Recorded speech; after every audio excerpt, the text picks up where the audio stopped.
Olá, turma, tudo bem com vocês? Na aula de hoje nós vamos falar sobre a demanda química de oxigênio, DQO.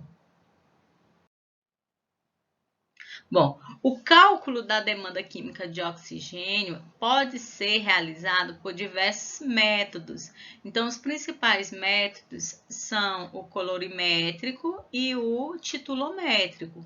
Então, esse titulométrico com refluxo aberto, o titulométrico com refluxo fechado e o colorimétrico com refluxo fechado. Então, aqui nós temos, no método colorimétrico, essa análise pode ser feita através de um bloco digestor, através de um espectrofotômetro. E no método titulométrico, nós temos aqui a chapa aquecedora e o método de titulação. No método titulométrico, com refluxo aberto, a amostra e os reagentes utilizados, eles são digeridos em balões de fundo chato por 2 horas, sendo posteriormente resfriados. Então, o excesso de dicromato não digerido, ele é titulado com uma solução de sulfato ferroso amonioacal, determinando-se assim a quantidade de oxidante consumido na reação. Já no método colorimétrico, com refluxo fechado, a amostra ela também é digerida por 2 horas e é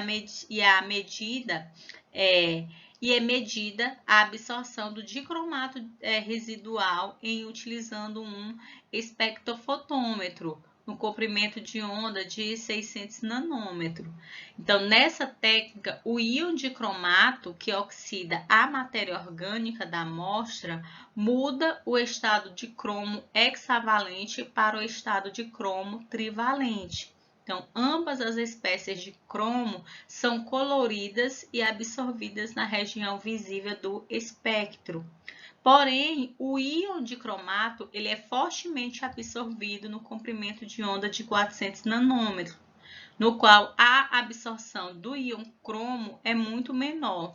E o íon cromo absorve fortemente na região de 600 nanômetros, na qual o dicromato tem absorção próxima a 0. E aí, galerinha, tudo bem? Professor Fábio, hoje com vocês, direto dos laboratórios do Ceprocamp, para falar sobre DQO, demanda química de oxigênio. Vem comigo para a gente entender isso aí.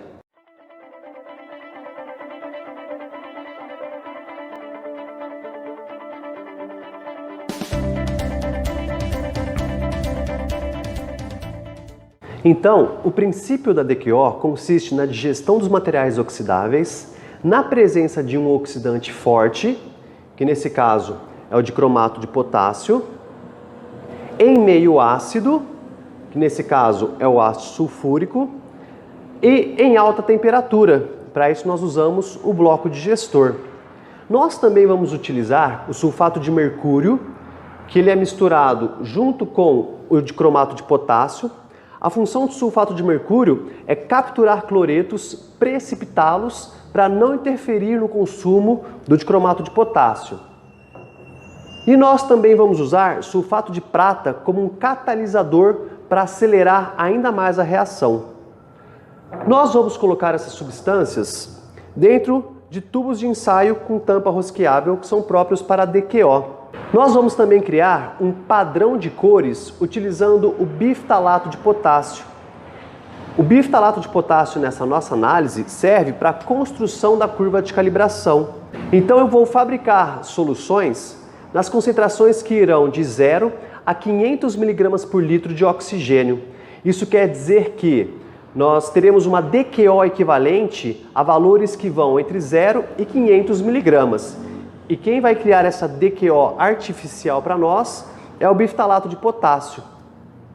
O cromo presente aqui no dicromato de potássio, ele está na forma de cromo 6. À medida que as reações forem acontecendo, ele vai ser reduzido a cromo 3. Ou seja, dessa cor alaranjada, ele vai para um tom mais azul, um pouquinho puxando para o verde. Ou seja, nós vamos ter uma nuance de cores correspondentes à concentração da DQO. E aí, nesse caso, nós vamos medir as amostras usando a curva de calibração que nós vamos fabricar e também a absorvância dessas amostras para poder saber qual é a DQO delas.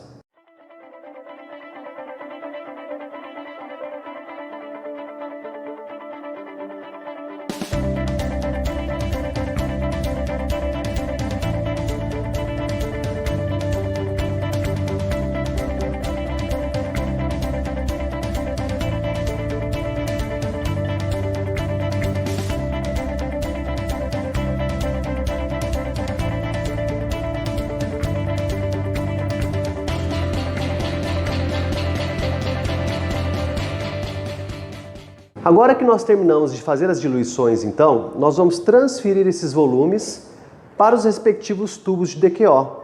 Nós vamos transferir 2,5 ml de cada uma das concentrações. 0, que é somente água destilada, 100, 200, 300, 400 e 500 mg por litro de oxigênio, que é a solução estoque que nós fabricamos. Para que não haja contaminações, é importante utilizarmos uma pipeta exclusiva para cada concentração que nós formos utilizar. Não podemos usar a mesma pipeta para duas concentrações diferentes ou nós teremos um resultado falso. Como nós estamos em tempo de pandemia, não é tão fácil assim termos acesso a esgoto bruto. Então nós fabricamos o nosso esgoto aqui em laboratório. Então a nossa amostra 1 é água com detergente. A nossa amostra 2 é água com um pedacinho do lanche do Ceprocamp. E a nossa amostra 3 é somente água com açúcar, ok? A ideia é ter uma nuance de cores razoável para que a gente consiga construir uma curva de calibração com qualidade, com confiabilidade, para que a gente possa depois medir a absorvância dessas amostras e a respectiva DQO delas também.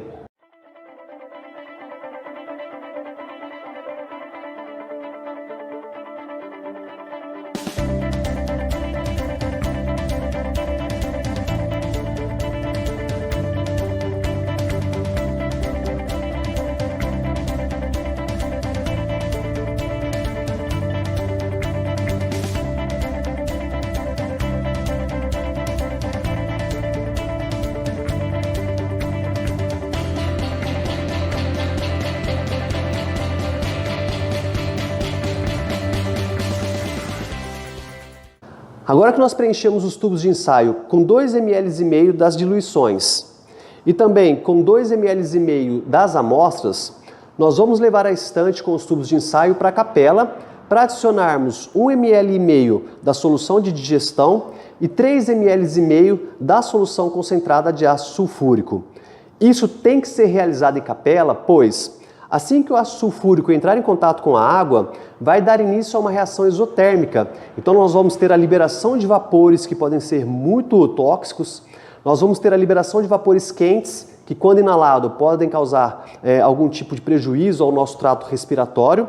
E não só isso, os tubos de ensaio também vão ficar muito quentes. Então nós evitamos manipular ele depois que nós colocarmos essas soluções, tá? Sempre segurar pela parte superior e evitar de segurar pelo corpo do tubo de ensaio, pois isso aqui vai ficar bem quente.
Então, depois que nós fizemos a medida de absorbância para todas as amostras em função da concentração, nós fazemos a regressão linear desses valores.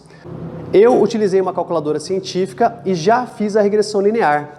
Portanto, os meus valores obtidos foram coeficiente angular 2.248,26 e coeficiente linear 24,42. Então são esses valores que eu vou lançar na memória de cálculo do espectrofotômetro para que nas próximas vezes, quando eu tiver que medir a DQO novamente, eu não precise mais realizar todos esses procedimentos. Basta eu chamar a curva de calibração que eu inseri e a amostra que eu vou ensaiar, tudo bem? Então nós escolhemos programas do usuário, opções, novo.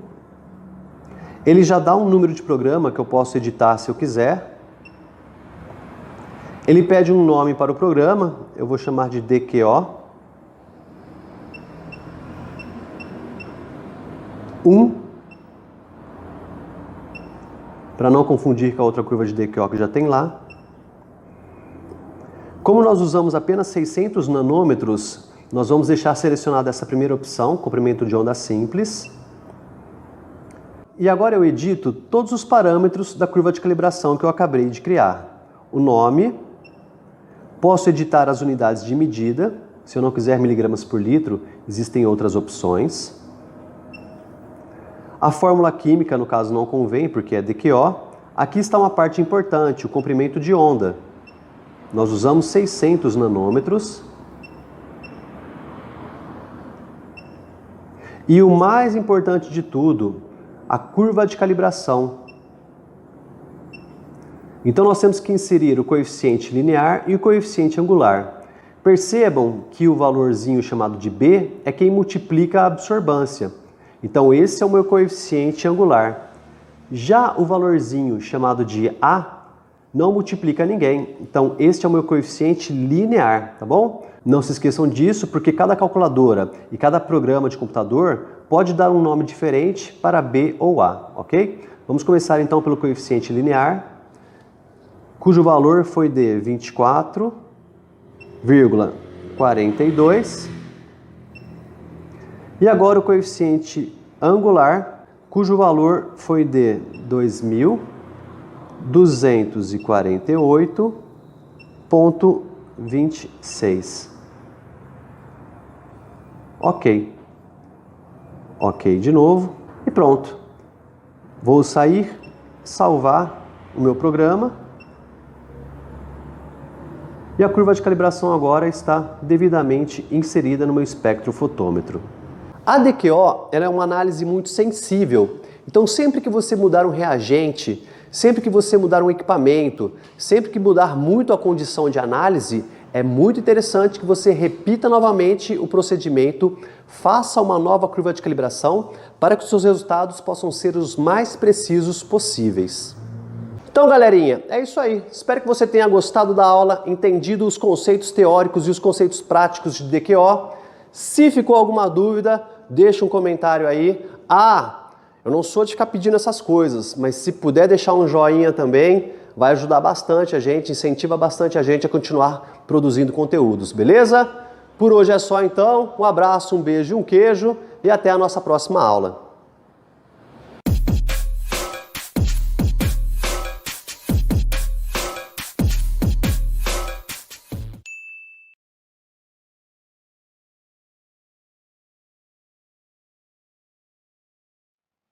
Bom, essas foram algumas referências utilizadas e que vocês podem estar utilizando para os estudos de vocês. Como informações importantes, assistam as videoaulas, leiam o material de apoio, participem dos fóruns de discussões e respondam à atividade avaliativa quando houver. Na próxima aula, nós vamos continuar falando sobre determinação da demanda química de oxigênio. Qualquer dúvida que vocês tiverem, vocês podem estar entrando em contato comigo através do meu e-mail, dos grupos de WhatsApp e dos fóruns de discussões. Bons estudos e até a próxima aula!